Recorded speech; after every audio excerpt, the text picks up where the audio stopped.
Okay, welcome back. This is Dr. Reynolds.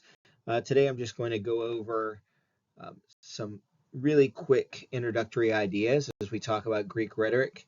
This week, of course, we're reading some of the older sophists, and so I'm going to give a little bit of context for who we're reading, what we're reading as we move forward.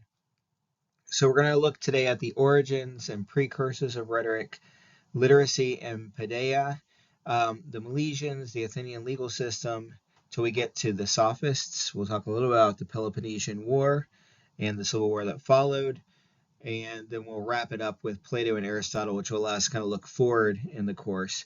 This breakdown is based on James Williams' An Introduction to Classical Rhetoric, Essential Readings, if you're interested in reading a more developed version of this talk. So the origins of rhetoric, I'm going to start with a story. I think what we're interested here in is kind of the story of rhetoric as we build a history out of fragments and out of the writings of others and what they have to say or had to say about those people who came before them. They're really building their own story that kind of gives context to their ideas about rhetoric and writing and philosophy. So Aristotle in book 3 of his On Rhetoric mentions Corax and Tisias as the founders of rhetoric. And of course, that's possible, but it's not demonstrable from the information we have available to us.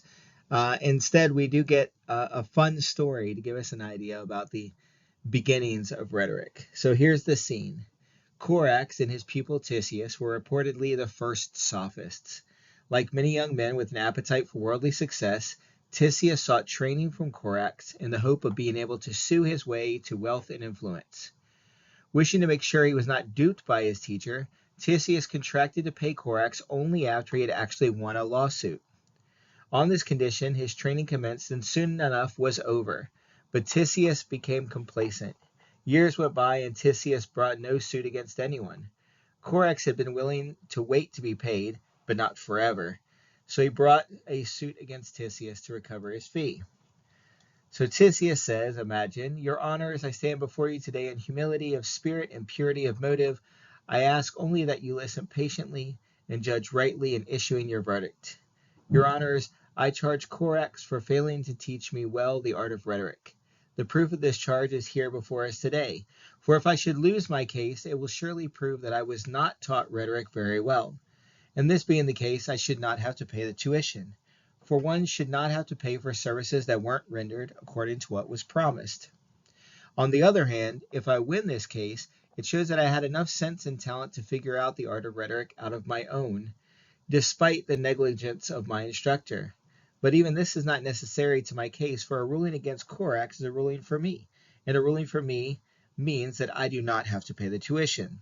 In either case, then, I should not have to pay tuition. Corax, in response to Tisias, stands and says, Your Honors, I too stand humbly before you. I too recognize in years far more experience than that of my adversary your outstanding record of prudent and just decision-making on behalf of those whose cause is just. We are indeed fortunate to gain a hearing before you. This, then, is my case. I have given Tisias the very best education in rhetoric of which I am capable, on the condition that he would, at some point in his career, pay my tuition. This he has not done. Now, if you rule against me, that is, if Tisias does in fact win his case, it serves to show that I taught him rhetoric well, in which case he should be required to pay my tuition. If, however, Tisias does not win his case, that would show him to be a poor, or rather a bad, student. We already know he is poor. Those who are wise well know that a teacher is not to be faulted if, in discharging his services well and faithfully, the student is simply too stupid or lazy, or both, to take advantage of those services expertly rendered. But even this is unnecessary for my case, for a ruling against Tisias is a ruling in favor of me. Such a ruling would, of course, mean that Tisias must pay my tuition. In either case, then, my tuition should be paid. So, has Tisias won, or has Corax? And this is our famous statement, from a bad crow, a bad egg. In other words, whenever we have a bad teacher, it produces a bad student. And in this case, bad not because one could or could not argue, but instead because what they have learned to argue and what they have proven to argue is this idea of the sophists being able to argue either side of a case. Now, there's some discussion about whether Corax and Tisius were, of course, the originators of rhetoric. They lived in Syracuse in Sicily, and certainly we know that there were great orators and teachers of oratory there. But some researchers say that the term rhetoric was not coined until we got into Plato, and Plato actually defined the term rhetoric and made it the central term rather than the more general term logos, which is interested in a lot of other different ways to think about language and thought and ideas and words. And essentially, these scholars argue that rhetoric under Plato becomes something more than just the study of oratory, and that the sophists, who these scholars tend to separate from Plato, are interested in oratory specifically. And oratory then as separate from thought and separate from ethos, which are some things we'll talk about momentarily. Okay. But beyond this, we should think about why rhetoric might rise in the 5th century BCE in ancient Greece. And what we see during this time is an expansion of democracy, particularly in Athens, and economic change, particularly in Athens, but all across um, Greece and what we know now as Greece and beyond as the empire was expanding. So there was clearly an interest and an importance given to the role of public discourse. Draco reformed Athenian law, which we'll talk about momentarily, in ways that expanded democracy and in ways that made the courts places where people had to represent themselves. We also see a huge increase in education during this time, which leads to increases in literacy, which changes the way we think. Um, we see increased warfare as the Greek Empire expands, but also within Greece. We'll talk a little bit about the Peloponnesian War, as I mentioned, and about the civil war that followed. Um, During this time of expansion, we also see that the Greeks were able to bring in a lot of those staple items that they previously had trouble growing in the Greek soil, which is very rocky and mountainous. So they could stop growing things like wheat, which kept farmers fairly poor, and instead grow things like olives and wine, which became really rich commodities. What we see then is that a lot of these farmers who were poor previously either became rich or were forced out by wealthy people who used their land. And what does that mean? Well, we see a huge agricultural change and a shift away from farmers and towards the use of slaves to make those farms sustainable. This leads to other socioeconomic changes in Athens. We don't just have this super rich elite class, we still have that, right?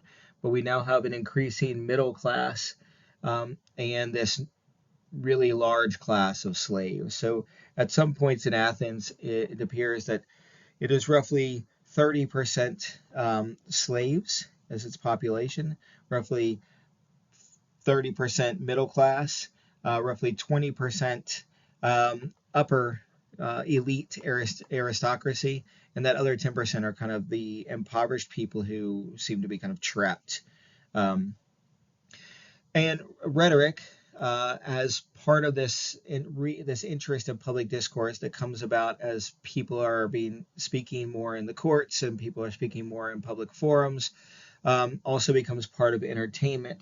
And that grows out of a practice of poetry that's really central to Greek life before the 5th century. All right, so what are some precursors of rhetoric? Well, obviously, the the growth of writing and the expansion of that writing across the Mediterranean is necessary for rhetoric to become what it becomes. Because rhetoric, while it may primarily in this ancient time be concerned with the art of speaking, it is something that is also recorded and written down. We have speech writers, we have people writing texts that become kind of like the earliest textbooks, you want to think about it that way, or at least examples from which people could learn.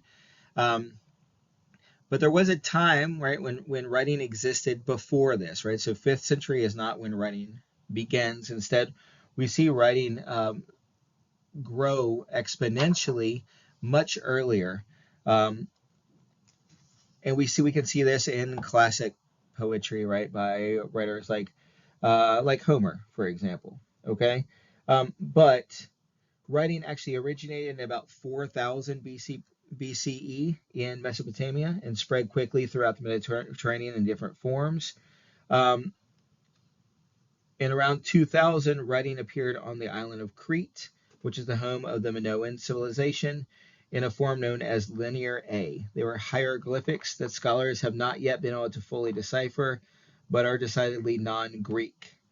The Minoans over that time then had increasing contact with the Greek-speaking traders from the mainland, known as Mycenaeans, and over that time developed what is now known as Linear B, um, which is the form we're familiar with, we most associate with this idea of ancient Greek.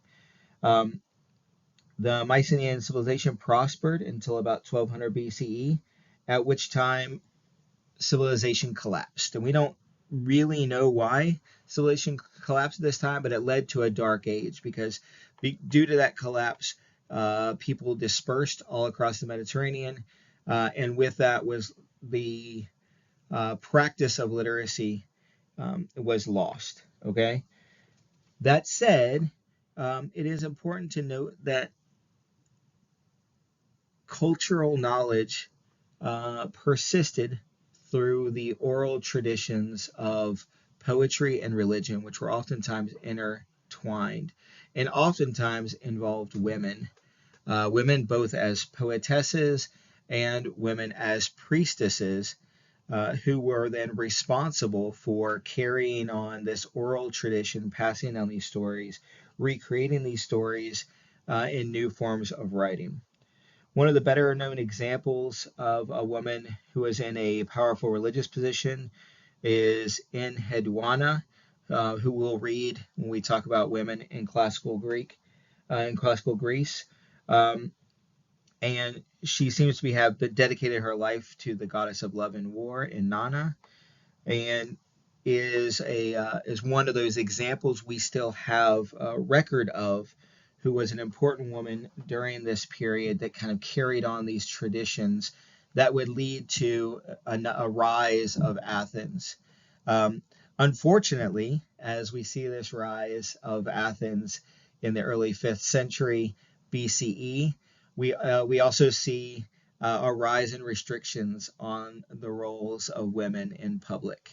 And well, as I said, we'll talk about this more when we have a specific section on women in ancient Greece, women in rhetoric. But it's important to know that um, we have records that demonstrate that women played an important part as both poetesses and as priestesses, carrying on the culture that would make possible the re-rising of Greek culture, in this case in Athens. Okay, um, so with that new rise, we have a new interest in education. Education in Greek is paideia, and so paideia is kind of what is important that we learn and how is it taught. And as people become more and more illiterate, we have a shift from orality to literacy once again, and a rise of schools and schooling in Athens, the entrance of people from different parts of the Greek Empire. And among those people were the Ionians, who come from what is now Turkey, the western part of what is now Turkey, across the Mediterranean Sea, and they bring with them a rise of an interest in formal logic. But still, into the 5th century BC, Homer is kind of the key, most important poet, the person credited with defining what it means to be Greek, what it means to be a person of virtue, what it means to have those values. And in his poems, the Iliad and the Odyssey, and likely other texts that we no longer have, We see those virtues of what makes a person great, illustrated by those heroes in the poetic tradition of ancient Greece. As we see more literacy, we see a slow moving away from those ideals by some people in favor of logic. Okay, so those peoples who came from Western, what is now Turkey, from Miletus, are called the Milesians, and they brought what we might call a proto-science. They were the hoi physicoi, or the physicists. There were three really important early thinkers here: Thales, Anaximander, and Anaximenes. And they were really interested in this idea that there is some origin to all things, and that origin is not mythological, right? So we see a move away from this, what has been called by some scholars the poetic mind, in which we kind of envision this world of gods who act kind of like spoiled, rotten children and have dominion over humans, to this interest in finding like what's in our actual world that we can observe, that we can say is kind of what everything came from. So Thales was believed that water was the first principle from which everything came, right? So first there was water, and from that water came everything else. Um, Anaximander was interested in this idea of kind of a limitlessness, which isn't quite nothingness, right? Because he didn't argue that everything came from nothing, but instead that everything came from this kind of unbound, perhaps a force of some kind that exists, and everything came from that. And Anaximenes believed that air was the first principle. So you can see this idea that there is like these things around us that we can observe: air, water, this kind of feeling of force around us. That these proto-scientists were interested in kind of understanding the world around them and how that world might have led to the physical world, the observable world. So they're not quite scientists yet, but they're leading to that. And among their intellectual descendants are some really important thinkers during this period. Xenophanes of Colophon, which is, you can see on that map just a little bit north of Miletus. Pythagoras, who of course is famous for the Pythagorean theorem. Heraclitus, who famously said you can't step in the same river twice, because of course the water has changed by the time you step in it again. Parmenides, Anaxagoras, Zeno, and Empedocles. So all these people, if you're interested in these ideas, have these different kind of developments in early scientific thought. And they're largely based on a few different ideas. One is monomism, and that is the idea kind of that all things are one or unified. And we see that the more they move away from this first principle idea, the more it leads to these other ideas, or an idea within monism, which is that there perhaps dualism. That is, if we have something that's one, it can divide in two, and those two things are going to be like the opposite sides of one another. So we have good and bad, happy and sad, just and unjust, true and false, right? We continue to have these dualities, these dichotomies, but those can then be expanded to other things, right? So water and fire, or man and woman, and then have implications for the ways in which people interact.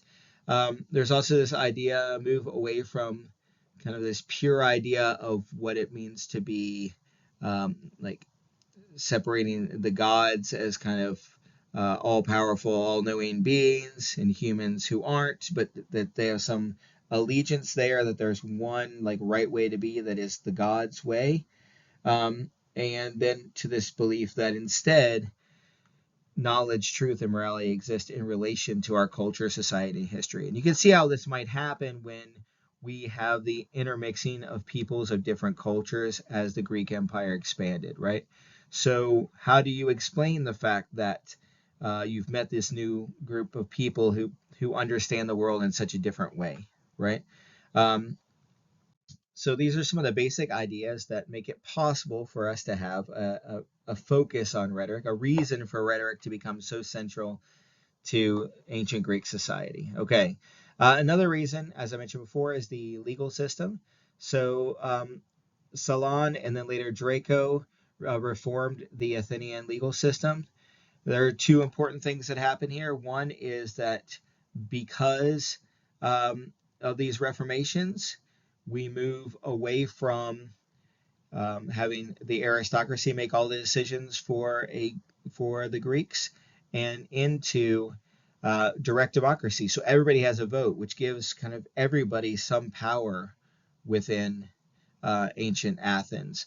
Now, there are clearly issues where not everybody really has equal power, that there's behind the scenes politics, that people with money continued to have that money, that there was a clear difference still between the aristocracy and the middle class, the poor and the slaves, right? So we should recognize that. But there was some added power, and that led to additional rights for regular peoples.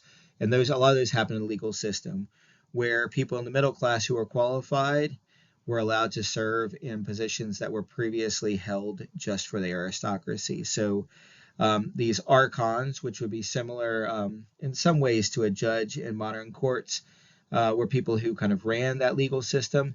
It now was open to people outside of the aristocracy. We also had a jury for the first time, where people were asked to make decisions based on the prosecutor and defender and the ways in which they spoke. And that's where it becomes really important to have rhetorical skills, because in ancient Greece, you could not hire a defender and there were not established prosecutors. Instead, the prosecutor, the person bringing the case, would speak on their own behalf, and the defender would speak on their own behalf. And ultimately, the person who gave the more persuasive speech would win. Um, so it became really important because we had, of course, civil issues where people might say, well, he took my land and he should be punished, and I should get my land back plus whatever, compensation. Uh, but if you were a poor speaker, you would maybe never win a case, right? And that could harm you, not only allow others to harm you, but also harm you as others kind of sue you. So we saw, because that's so important, the rise of speech writers. In ancient Greece, people were not, we didn't have the kinds of evidentiary rules we have nowadays with documents and of course forensic science, all these things. Instead, you could call witnesses to give testimony, but really it came down to the better speaker. So there was a rise of speechwriters, logographoi, or logographers. And so you might go to them and say, I want to sue this person because this happened, and that person would craft a speech for you. And when you stood up, you could read that speech, or more effectively, you could memorize that speech and deliver that speech as if it were coming directly from your soul. Um, it is important also to notice that among these reformations were the explicit exclusion of women, both from democracy in those public spaces and from the courts as well. If a woman were to be sued, a male would have to stand as her proxy. And in fact, it was so restricted that women generally were not even discussed in the courts. And when they were, they would only be discussed as the daughter of someone or the husband of someone. Um, so, right, and we'll talk, like I said, more about that when we get to our section on women. All right, so that brings us to who we're reading right now, and that is the Sophists. And the Sophists were early teachers. So it is important to know that and even early into the 5th century, the most schooling was provided by slaves. Um, so people were taught within their own homes, and slaves from Athens, but also later from other places, would be the tutors for these young boys in particular. Um, as people became more educated, they needed better teachers, and so they started hiring people who they called the sophists from the Greek word Sophia, which means wisdom. And they were itinerant teachers, kind of went from town to town, and they would teach for a while, maybe a year or two, maybe in a little bit longer. And then as they kind of taught that whole generation of people that they could attract, they might move on then to another major city and continue to make their living in that way. Schooling still happened within people's homes. There weren't yet large schools or sites where people would meet and study together. Instead, we saw that most people would meet in the home of someone. Maybe they just teach the children in that home, or maybe they teach a group in that home that hosted them. If you know anything about Socrates, you know he was famous for walking around town with a crowd of men, young men behind him, eager to learn from him. And so he had what we call the peripatetic school, which is the walking school, right? This idea that we could walk around and have these conversations in public spaces. And that's how schooling kind of happened during that time, okay? Um, Up until this point, as I mentioned before, poetry was the focus of Greek education, and poetry was linked to this idea of arete, or personal excellence, right? So this idea of virtue, the virtuous person that the Greek citizen was supposed to be, right? Based on these classical stories of these heroes who stood up to the gods, who defeated these evil creatures, right? Who protected people, acted as kings, leaders, all these things. And poetry was really central to Greek identity and to Greek culture. So much so that symposia were often held where people got together and kind of sang the famous songs or the famous stories. So we have to remember that poetry in ancient Greece is tied to songs, is embedded in music.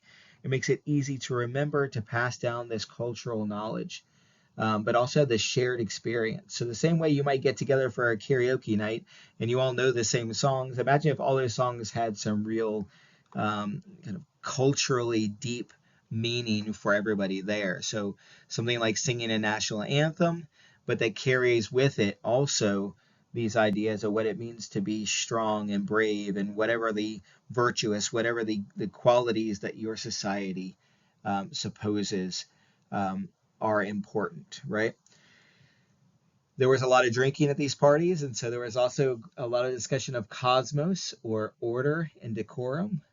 So you could get drunk and sing with your friends, but you couldn't get out of control. That was very important, right? Because we're still interested in being respectable members of what most Greeks considered to be the most advanced society in the world, and they supposed that was the case because they were the best people in the world. There's this idea that they were the Greeks and everyone else, which you'll read about when you read On Truth by oh my gosh, just like Antiphon, right? So right, that this idea that being Greek meant being a certain kind of person. So you would know all these songs, you would sing them all, you would participate with your friends, get together and drink and have a great time and kind of reinforce your cultural knowledge over and over and over again, but kind of keep it in control. All right. But with those new ideas that came from with these sophists from all over, whether they came from the western, what is now Sicily, right off the coast of Italy, or from the east, from what is now Turkey, they're bringing all these new ideas with them. And among those is an application of that proto-science to oratory, or the art of speaking, okay? And that leads to a professionalization of poetry around performance and appropriateness.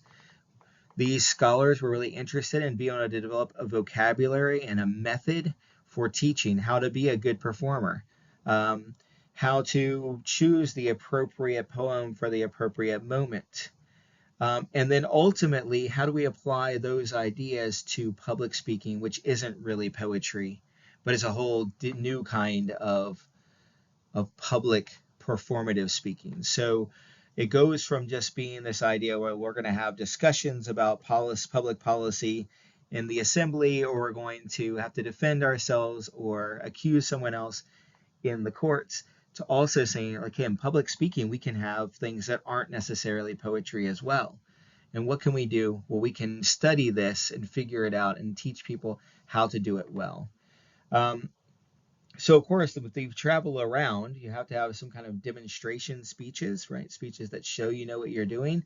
But these speeches can also then be written down and sold as instructional texts. So, imitation was a big part of education during this time. So, you would read and study the works of others and imitate them as you developed your own skills to be able to build your own speeches that you could then give. The Sophists and morality. So thinking about the Sophists, a lot of what we understood about the Sophists until really until they were kind of rediscovered in the 60s, 70s, 80s, and 90s has to do with the ways in which other people read them. Most notably, Plato and Aristotle, who critiqued the Sophists quite a bit. And you can understand why, because Plato is competing with the Sophists to have students. Plato and Isocrates, not to be confused with Socrates, we'll read a little Isocrates later, um, opened two actual schools where students could come and learn rather than them having to be itinerant. And instead, they stayed in Athens and built schools to serve the youth of Athens. And they would have to then critique the Sophists who came around, offering to teach other lessons. Um, so, what did those accusations about the Sophists really center on? Well, they mostly come from Plato, and then they're echoed by other writers.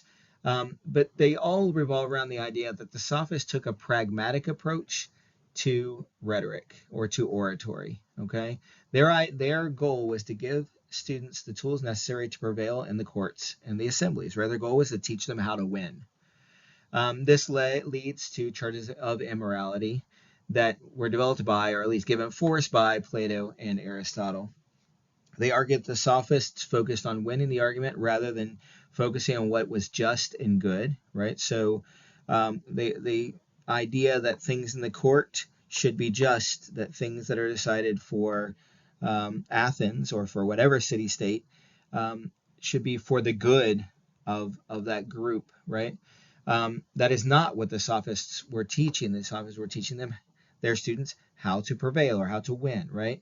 They argued the Sophists were focused on money rather than truth and justice, right? So we see something happening now, right, with these ad hominem attacks, but based on this different view of what the goal of society should be and what the goal of the speaker in society should be. So, of course, the Sophists seemed focused on relativism rather than absolute truth. And we'll talk about like why that matters to Plato in particular. Focused on the individual rather than the idealized all, right? And what's good for me rather than what's good for society. Focused on the fact that every issue has two sides and that you should be able to argue both sides. If you can argue both sides, then neither one is just, right? So if they claim to teach arete, right, what we might call civic virtue, or what they would call civic virtue, perhaps, rather than virtue as seen in the poetic tradition, then we see a separation of ethics from oratory, right? So they focus on civic virtue as participants in democracy, rather than the ideal of virtue central to Homer and the poetic tradition that's later really important to Plato and people all the way up into current times, right? Um, Another issue that occurs during this time when Plato is a young man, and these sophists are certainly the dominant figures in the practice of oratory, is the Peloponnesian War. That's the war between Athens and Sparta wins. Well, Sparta is winning, and then Athens is forced to surrender. They send someone to go and negotiate that surrender. He basically gives Sparta everything he wants, everything they want, so that the war will be over. And the result is the development of the Council of 30, or 30 learned people, of course, led by the person that the Athenians sent to negotiate their surrender. And so all of a sudden, we're back to having this very small group of people making decisions about. There he is. Theramenes is the person who negotiated that surrender. Okay, and we know about this because of remaining texts written by Lysias, who is a famous speechwriter and really a really prolific writer of his time. And we have several texts that give us the history of this time. Um, so the Council of 30 basically starts making some pretty harsh decisions to maintain their power and control in Athens. And ultimately, luckily, fairly quickly, within about a year, they fail and democracy returns. But democracy returns through a civil war. And out of that civil war, the ideas that are central for um, Antiphon, when we read, have to do with the nature of law. And that's natural law versus man made law, and the importance of law for a democratic society. Okay, so um, before the Peloponnesian War, laws had been reformed in many ways, but there was still this kind of uneasy relationship between natural law, or that what people thought should happen or should not happen, and man-made law. The things were actually written down and defined. These are the things you can and cannot do. And so we see coming out of the Civil War, an less reliance on what should or should not be, right? Less reliance on common sense, if you want to think about it that way, and more reliance instead on man-made laws. We need to make sure we specify what people really are responsible for doing, what you can and cannot do. Um, and so this rise in man-made law, of course, makes room for more rhetoric. The more laws there are, the more things you might be accused of to defend yourselves, the more loopholes you might be able to find. And what we see is kind of even more power. We even see more powerfully the power of rhetoric in things like the execution of Socrates in 399 BCE. Socrates is accused of um, harming the youth, and it has a huge impact on society when he is found guilty, because he is a well-established figure in Athens, and there's some great research on why he might have been found guilty um, beyond beyond actual facts. So some of those facts include that he was protected by the aristocracy, um, that he had spoken out against democracy, and that he was just kind of a cantankerous old man who kind of bumped heads with a lot of people, right? Wanted to argue about everything, and that's kind of, I think, if you think about Socrates, that's kind of how we remember him, whether that's true or not, because we don't have any actual texts from Socrates. We have mostly Plato's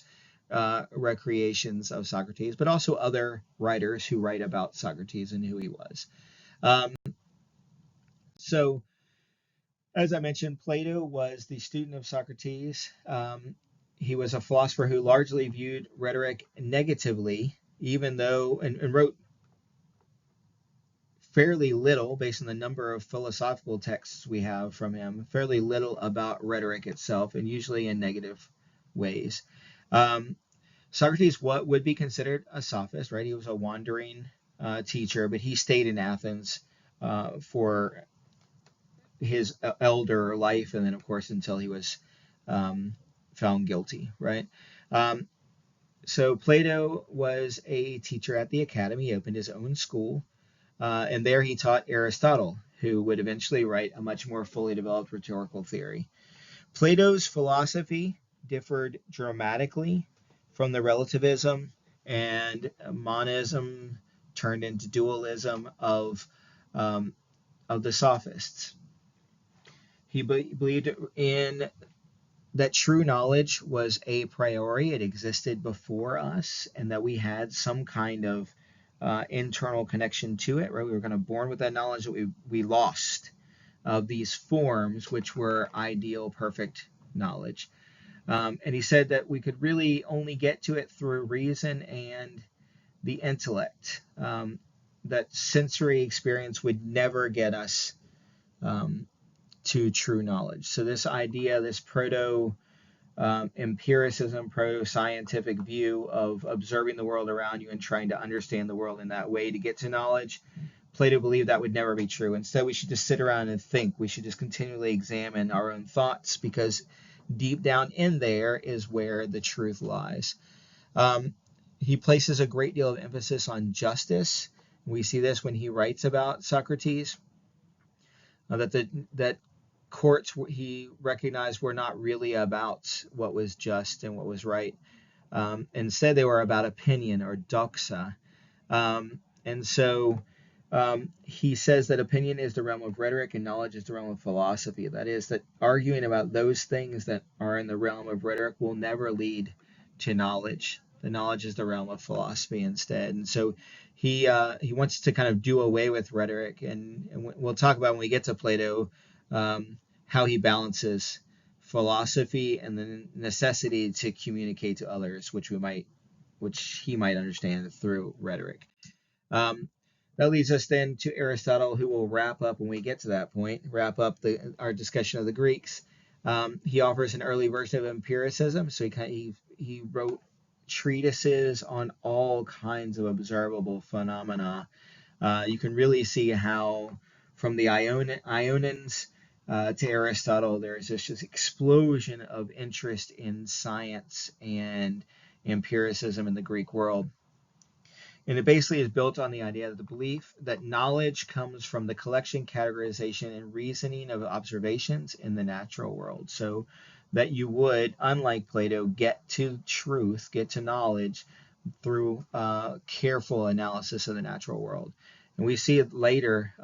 This, of course, takes hold in the 18th century. But it takes a while for that part of, it kind of comes and goes, comes and goes, comes and goes until it really becomes a dominant ideology. He also established his own school, the Lyceum in Athens. He competed with Plato's previous school, which was still running under other students, as well as Isocrates' school. He was neither a sophist nor a rhetorician. It is important to note that even though Aristotle is remembered by rhetoricians as the person who likely wrote the most important text about rhetoric in history, that he was really a philosopher. But his On Rhetoric, or just Rhetoric, is built on his observations of public speaking. In the same way he would have observed nature, he observed human nature, right? So he watched practices of speaking in the assembly and in the courts, his observations of people and their behavior, and his analysis of existing speeches, and allowed him to kind of build a text that, for the first time, systematized what we think of when we think of rhetoric, and really has defined what the realm of rhetoric still is in many ways in our contemporary conversations. So happy reading. Let me know if you have any questions. I'm here to help. I think we're getting into the really fun stuff now. I look forward to seeing what you come up with.